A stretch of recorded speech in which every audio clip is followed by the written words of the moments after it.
Salam sejahtera, terima kasih karena bersama dengan saya di Nazilin Unity Channel. Malangnya hari ini, makin pembangkang Perikatan Nasional membacakan kunut nazilah kepada musuh politik mereka, lain pula yang jadi. Mereka makin membacakan kunut nazilah, lagi makmur negara dengan berita baik. Itu yang terjadi sekarang ini. Di sebalik kecaman pembangkang yang sering menggunakan kunut nazilah untuk menyerang kerajaan perpaduan, lagi makmur negara dengan berita baik. Terbaru, rakyat dikejutkan dengan kejayaan Petronas membuat 2 penemuan eksplorasi baru di perairan Malaysia. Syarikat Minyak dan Gas Nasional itu berkata, penemuan itu adalah di Telaga Lebah Emas 1ST1 dan Telaga Mega 1.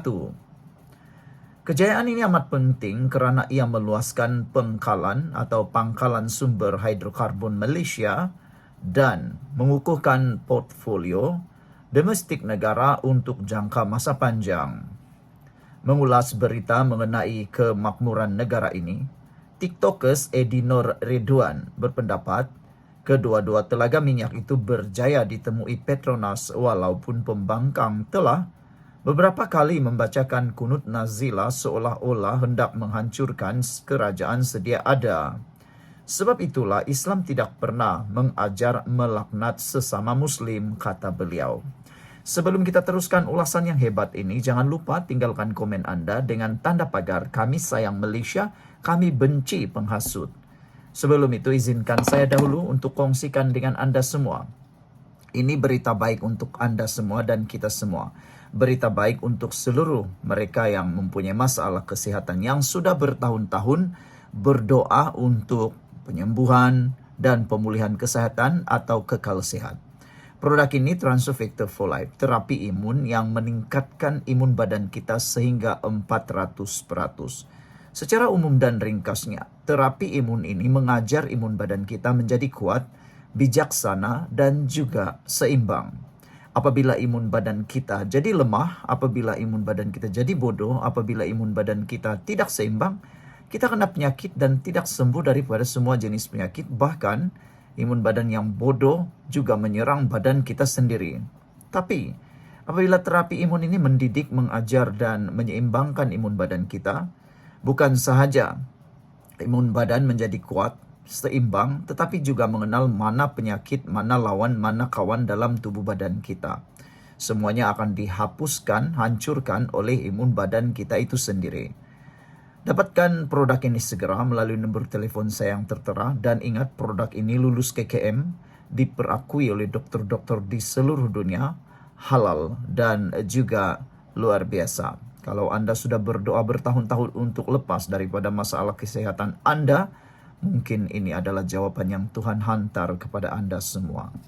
Saudara-saudara sekalian, itu sebabnya agama Islam melarang, tidak pernah mengajar untuk melaknat sesama Muslim, kata beliau.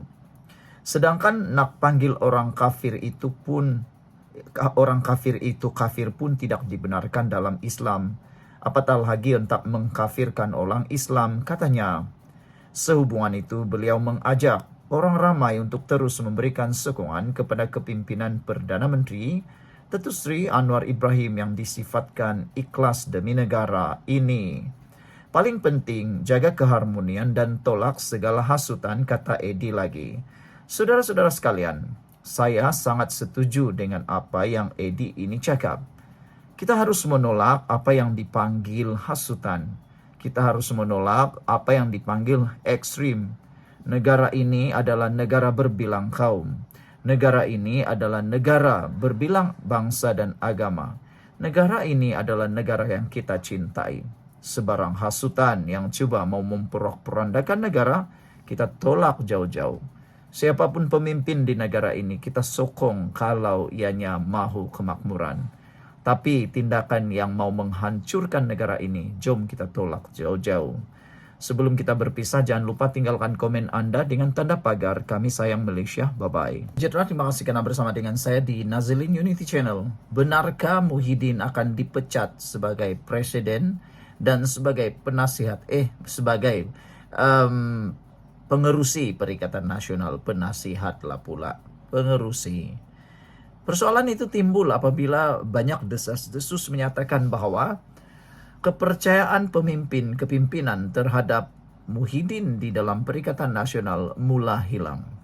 Ada yang mengatakan bahwa Muhyiddin ada pun sama, tidak ada pun sama. Tak pastilah sebab kita pun tak tahu sangat. Tapi nampaknya ada juga kebenarannya lah kan. Sebab ada yang mengatakan kepimpinan Muhyiddin tidak dapat membawa arah tuju Perikatan Nasional lebih ketara. Hari ini akhirnya terjawab. Betulkah Muhyiddin akan dipecat oleh Perikatan Nasional? Sebelum kita teruskan ulasan ini, jangan lupa tinggalkan komen Anda dengan tanda pagar Kami Sayang Malaysia. Tapi sebelum saya berikan jawaban kepada betulkah Muhyiddin akan dipecat daripada Perikatan Nasional, Anda tolong tulis dulu dalam ruangan komen. Pada pendapat Anda, siapakah sebenarnya yang boleh menggantikan Muhyiddin sebagai pengerusi Perikatan Nasional? Adakah Anda rasa Muhyiddin patut turun dari jawatan tersebut? Dan kalau Muhyiddin teruskan sebagai pengerusi Perikatan Nasional, sejauh mana Perikatan Nasional boleh bergerak? Adakah Perikatan Nasional makin maju atau makin mundur kalau Muhyiddin masih kekal? Karena dalam Perikatan Nasional sebenarnya ramai lagi yang berpotensi, tapi berpotensi pun belum tentu lagi lah boleh membawa atau tidak. PAS menafikan Majelis Presiden PN hakis peranan Muhyiddin. Sebelum kita teruskan ulasan ini, jangan lupa tinggalkan komen Anda dengan tanda pagar Kami Sayang Malaysia. Izinkan dulu saya kongsikan kepada Anda semua. Ini terapi imun Transofector for Life. Terapi imun yang meningkatkan daya imun badan kita sehingga 400%. Secara umum dan ringkasnya, apabila imun badan kita lemah, apabila imun badan kita tidak berfungsi dengan kuat, kita kena penyakit. Tapi apabila imun badan kita jadi kuat, apabila imun badan kita jadi bijaksana, kita jadi sembuh daripada penyakit, karena imun badan kita lah yang menyembuhkan kita daripada penyakit. Terapi imun ini mendidik dan mengajar imun badan kita bukan sekadar kuat, bijaksana, tetapi seimbang.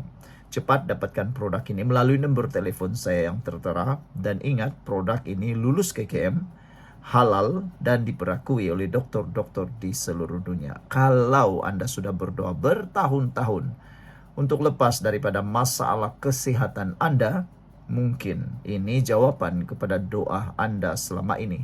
Cepat bertindak, jangan tangguh-tangguh lagi. Karena orang bertangguh adalah orang yang akan kerugian.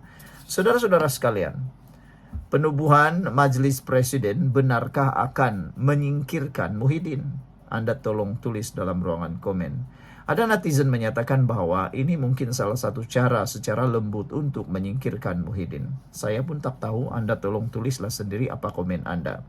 Tapi jawaban Timbalan Presiden PAS Tuan Ibrahim Tuan Man berkata, Majelis Presiden itu bukan berperanan seperti majlis tertinggi dan hanya untuk berbincang jika timbul isu baharu. Timbalan Presiden PAS Tuan Ibrahim Tuan Man menegaskan tidak timbul soal menghakis peranan Muhyiddin dalam Perikatan Nasional susulan penubuhan Majelis Presiden Gabungan yang kini telah diluluskan. Beliau berkata Majelis Presiden itu bukan berperanan seperti majlis tertinggi dan tidak mengadakan mesyuarat secara kerap, tetapi hanya mengadakan perbincangan sekiranya timbul isu baharu. Pengerusi Majelis Presiden Muhyiddin Yassin orang paling senior. Soal menghakis peranan itu tidak timbul. Cuma Majelis Presiden tidak mengadakan mesyuarat secara kerap. Hanya sekali-sekala bila ada isu baharu, kita panggil mesyuarat. Ia bukan macam majlis tertinggi. Majlis tertinggi setiap bulan mesyuarat, katanya lagi. PAS sebelum ini mencadangkan supaya PN mewujudkan Majelis Presiden dianggotai semua ketua parti dalam gabungan itu dan menambah baik memperkasa struktur pentadbiran. Sekian dulu, kita jumpa lagi. Bye-bye.